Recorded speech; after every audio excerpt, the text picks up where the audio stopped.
A'udzu billahi minasy syaithanir rajim.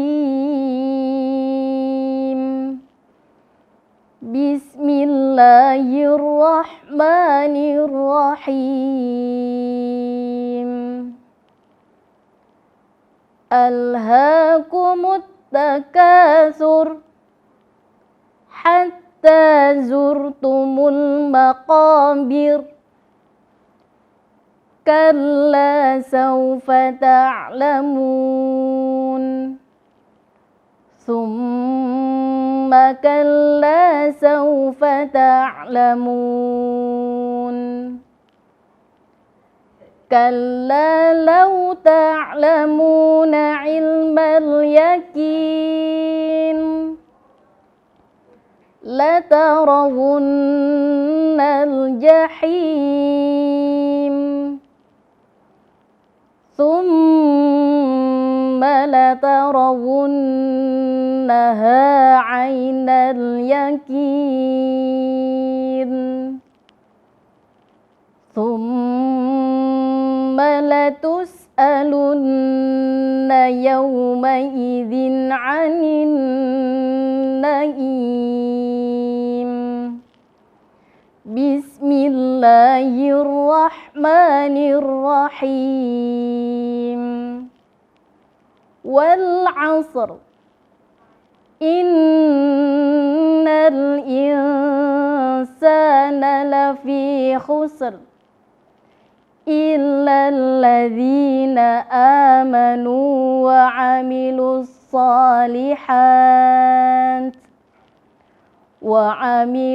salihati wa tawasaw bil haqqi wa tawasaw bis sabr. Shadaqallahul azim.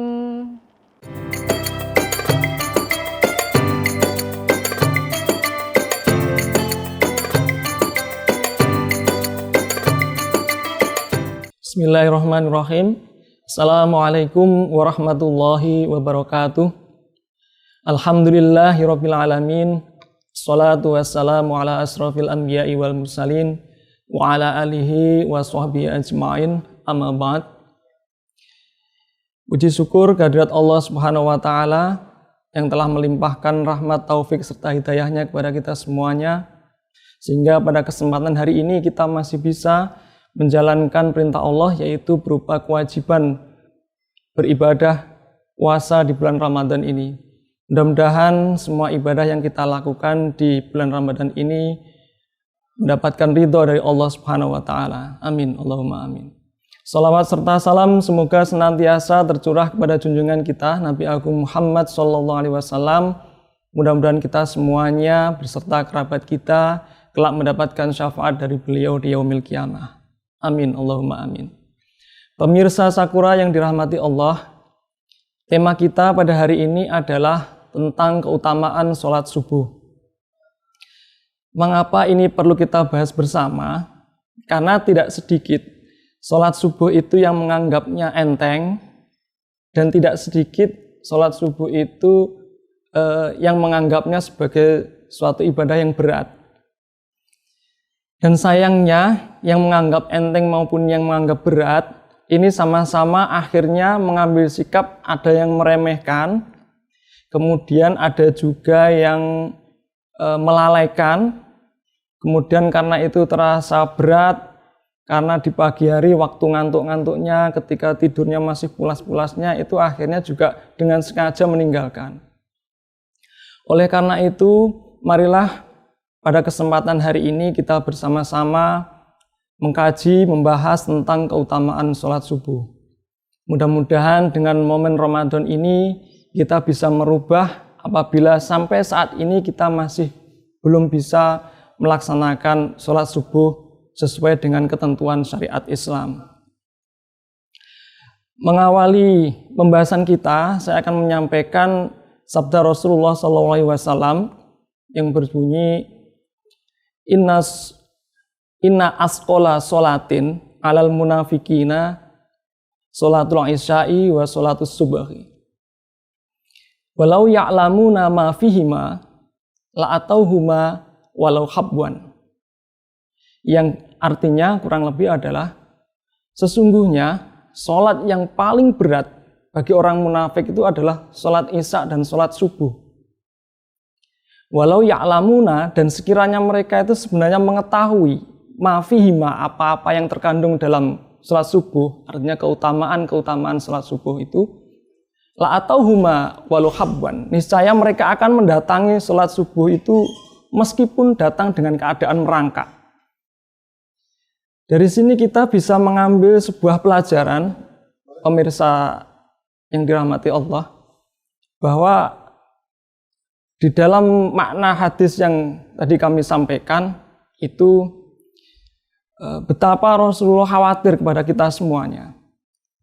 Betapa Rasulullah itu memahami keadaan umatnya. Karena apa? Banyak orang yang mengaku beragama Islam, kemudian tidak sepenuhnya bisa melaksanakan kewajiban-kewajiban yang sudah disyariatkan oleh agama Islam. Dan ini adalah sebuah sindiran yang begitu keras, karena dalam sabdanya menyebut beliau tentang posisi sebagai orang munafik apabila dia terasa berat untuk melaksanakan sholat isya dan sholat subuh. Di sini saya tidak berani memvonis untuk munafik dan tidak, tetapi ini adalah sabda Rasulullah yang menjelaskan bahwa sholat isya dan subuh itu adalah sholat yang paling berat bagi orang munafik. Lantas siapa orang munafik itu? Orang munafik adalah sesuai dengan ciri-ciri yang juga beliau sabdakan dalam sebuah hadis, bahwa orang munafik itu tanda-tandanya ada 3. Ayatul munafikina salasun.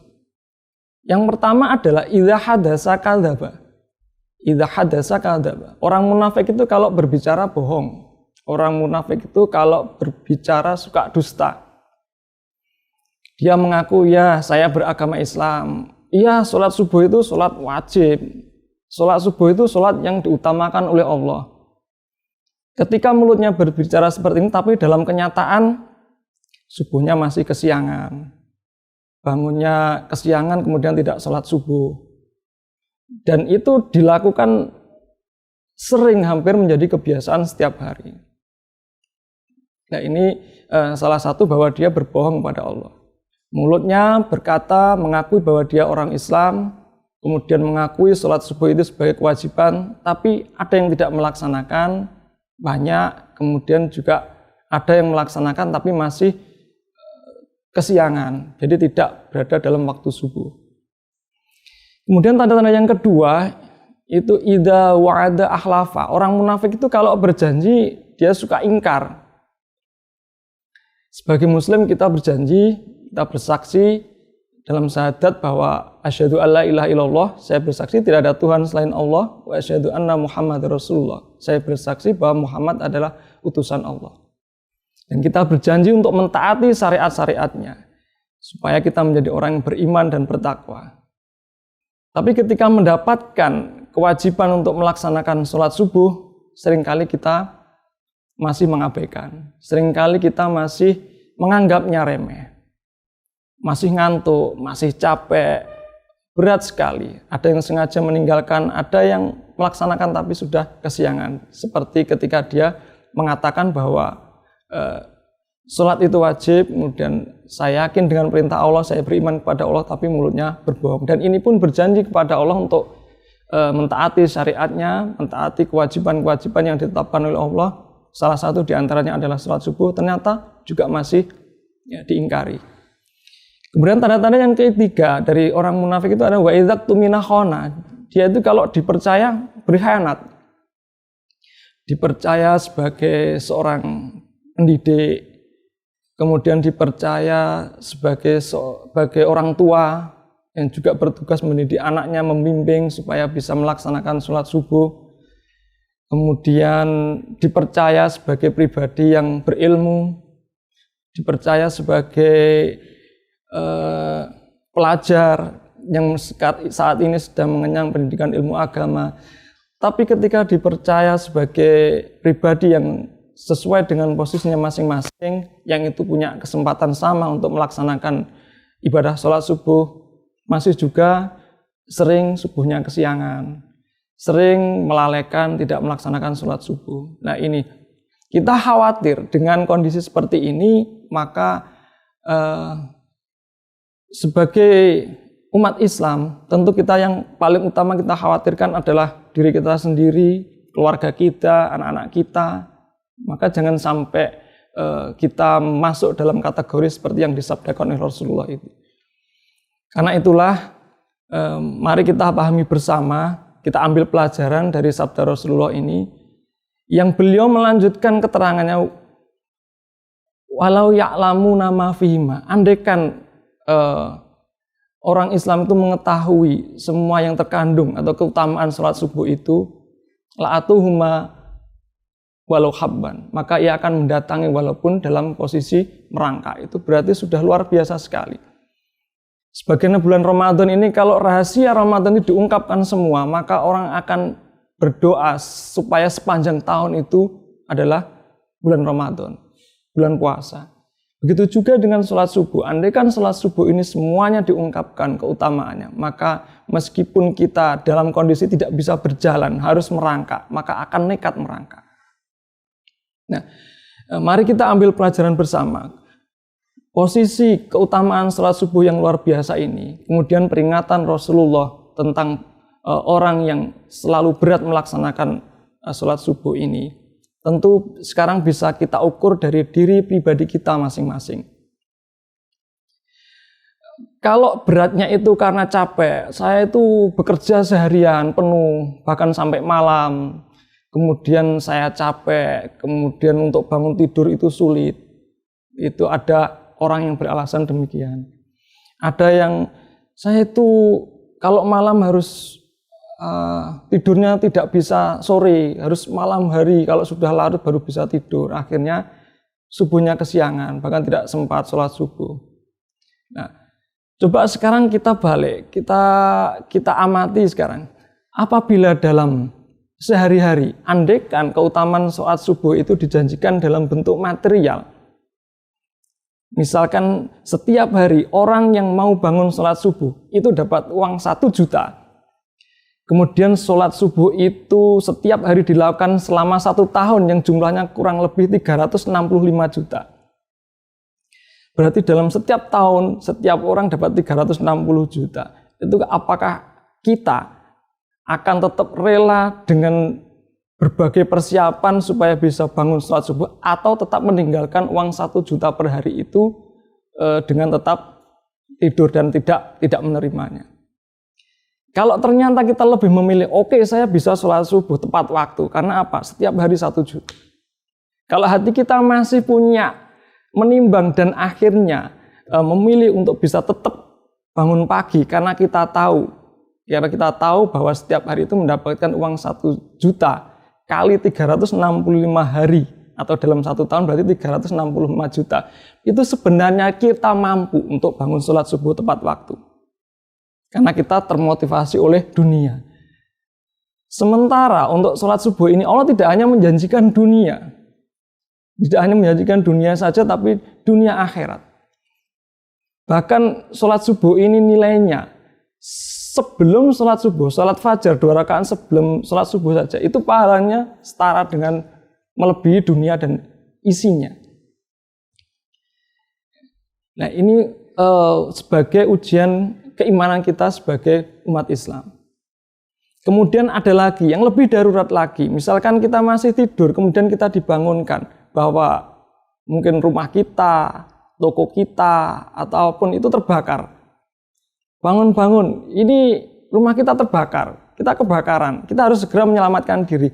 Apakah kita bisa bangun sholat subuh? Kita bangun di waktu subuh itu ketika kita dibangunkan? Tentu bisa, karena apa? Nyawa kita terancam. Ya, berarti kita punya potensi mampu untuk bangun sholat subuh dengan berbagai alasan yang mengganggu. Ternyata kalau kita ukur dari misalkan tadi per hari dapat uang 1 juta untuk bangun, atau ada kebakaran karena situasi darurat, kita tetap bisa bangun untuk melaksanakan sholat subuh. Kita kuat untuk bangun subuh. Tapi apa yang terjadi sampai saat ini masih banyak orang yang menganggap remeh sholat subuh. Malamnya tidak melakukan persiapan, begadang, diangkringan sampai jam 12, jam 1, jam 2, bahkan malah menjelang subuh baru pulang, baru tidur, akhirnya tidak sholat subuh. Nah, ini adalah sesuatu yang memang ibadahnya tidak dipersiapkan. Bisa jadi karena tidak tahu, kurang memahami, atau bisa jadi ya memang menyengaja karena menganggap sholat subuh tidak ada poin, tidak ada nilai yang berharga untuknya. Adalah bagi Allah Subhanahu wa taala, sholat subuh ini memiliki kedudukan yang sangat istimewa. Bahkan Allah saja mengutamakan. Kenapa kita justru terbalik, tidak mengutamakan untuk sholat subuh? Baiklah. Dengan posisi sholat subuh di waktu yang sempit. Waktu sholat subuh itu sejak terbitnya fajar sampai terbitnya matahari. Ya, kalau saat ini posisi ya jam 4:30 lah. Saat ini jam 4:30 atau subuh itu tidak sampai 1 jam lah sejak terbitnya fajar sampai terbitnya matahari. Berarti waktunya sangat sempit sekali.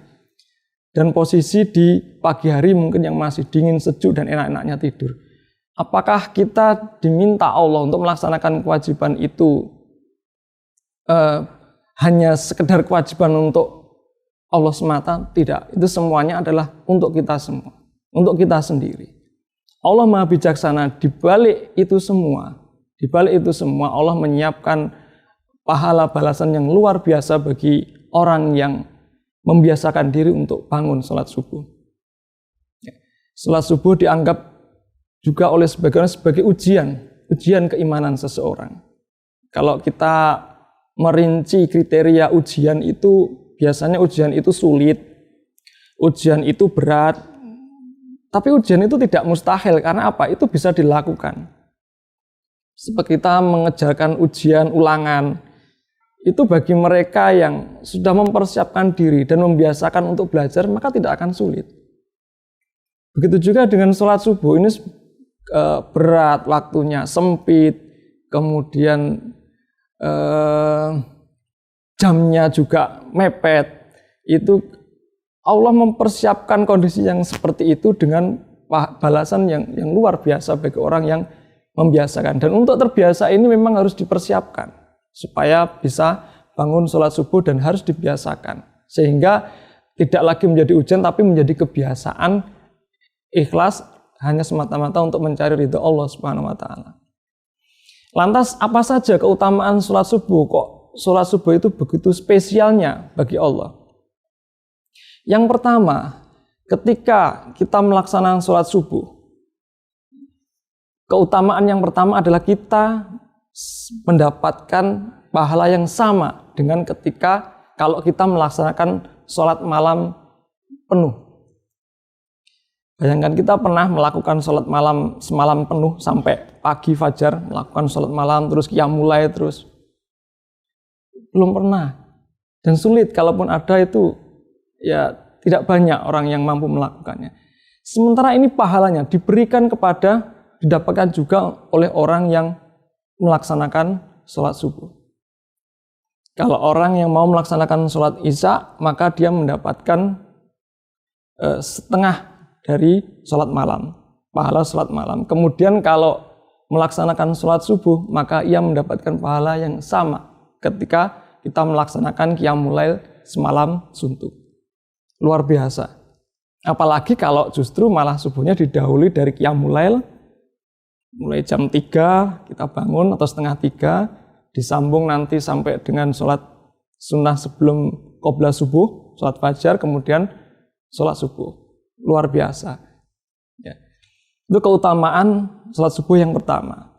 Keutamaan yang kedua adalah orang yang rajin melaksanakan sholat subuh itu akan mendapatkan cahaya yang terang di hari kiamat. Cahaya yang sempurna di hari kiamat.